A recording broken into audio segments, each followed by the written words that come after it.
Alors, juste quelques mots sur la structure des toilettes sèches qui n'en finit pas.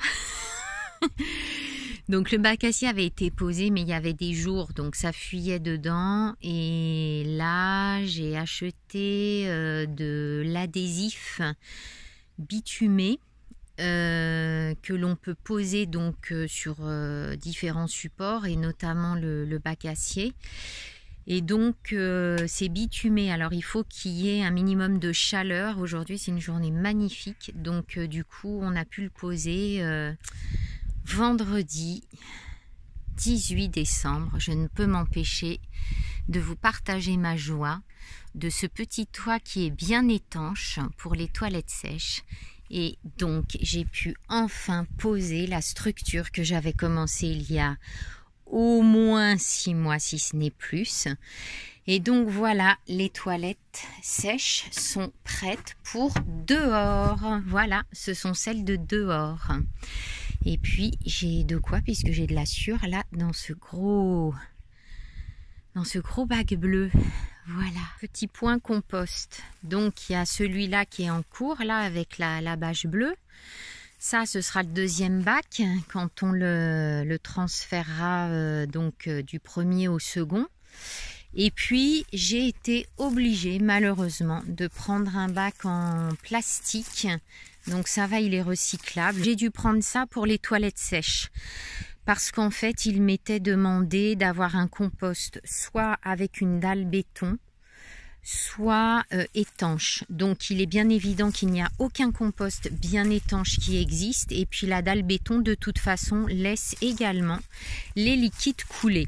Donc moi c'est ce que j'ai expliqué au Spank, puisque c'est le Spank qui me demande d'avoir un bac étanche pour pipi caca. Alors qu'est-ce que j'ai fait? Eh bien les amis, j'espère que vous voyez, j'ai pris de la toile de ma phytoépuration, la toile étanche que j'ai mise au fond. Et donc je l'ai agrafée, je l'ai bien étanchéisée, donc je l'ai faite monter un peu sur les côtés.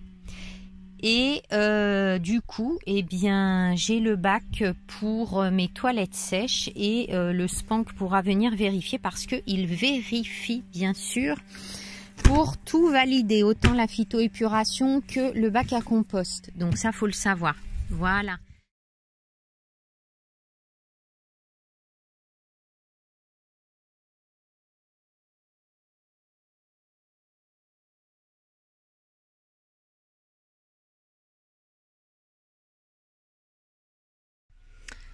Alors, une vidéo sur les toilettes sèches intérieures que j'ai bien avancé en attendant la dernière livraison du bac acier pour le toit. Et donc voilà comment ça va se présenter. Ça, c'est ce qui sera sous les toilettes au niveau des mollets. Donc ce que j'ai fait, c'est que j'ai pris des madriers qui s'emboîtent, comme ceux du chalet.